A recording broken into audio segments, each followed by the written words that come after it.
Okay, this is the last question, and this comes from somebody who was a superdelegate at the Democratic Convention in Boston. And this person says, Mr. LaRouche, 4 years ago, you and your organization launched an intervention into the Democratic Convention in Boston that almost saved the day. Unfortunately, while it didn't win the election, there's no doubt in my mind that it laid the basis for holding things together in the aftermath of the election, and certainly in the victory that Democrats scored in the fight to save Social Security. I'm very tempted to ask you what your plans are for this year's convention in Denver, but I'm going to ask you a very different question. The question that I ask you is this: how does evil manifest itself in individuals? Well, it's a matter of degree, actually. When you actually say you want to screw a certain part of the human population, you're on the road to evil. Because, in dealing with problem cases as individuals and so forth in society, you sometimes throw up your hands and say, this case is impossible. But you really don't wish evil to be done to these people. You just wish they hadn't become what they're like. But in general, your concern is extended to individual by case. But really, it's toward the future of humanity. I mean, here I am, I'm 85 years of age. What am I doing at 85 years of age? What am I based on? Well, what I'm based on is the outcome of a generation which is now largely between 25 and 35 years of age. Because that generation is going to determine whether we have a future or not, for all of us. And thus, you work that way. And that's the way you avoid evil.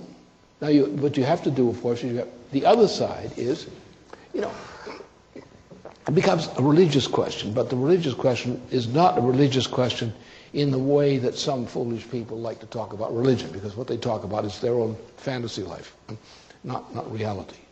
Reality is, as I've done often enough, take the first chapter of Genesis, which is a very interesting work, a very remarkable work, because it says something which is said in a metaphorical way. But if you think about what I know about the universe and mankind, what it says is true. Especially the part about man and woman. And on this I'm a real authority. That man and woman have a quality which is absent in any form of animal life. It is the power to change the universe.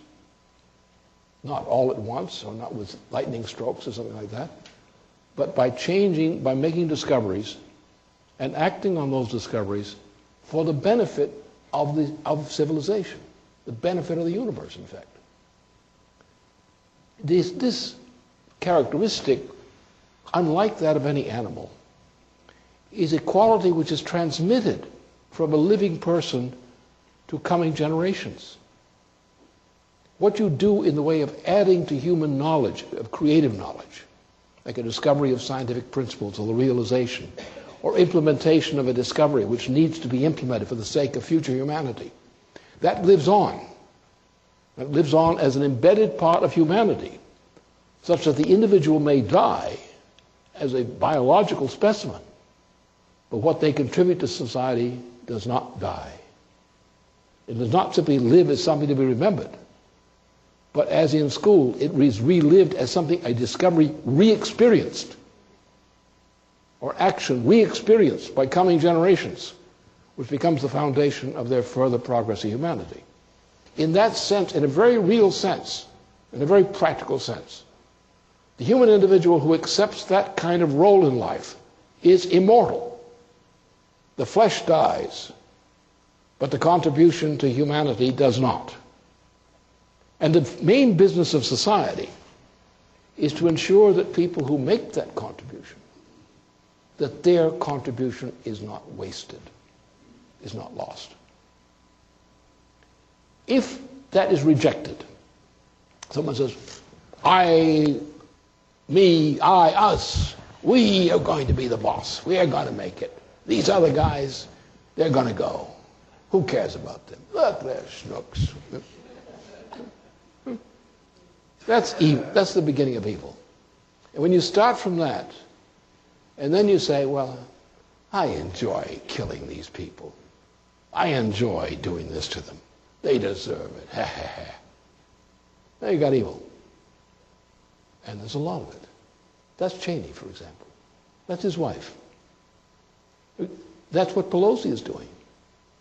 Pelosi is, with all her stupidity, and she certainly is abundantly gifted in that department, is nonetheless not so stupid that she doesn't have some awareness of what she's doing.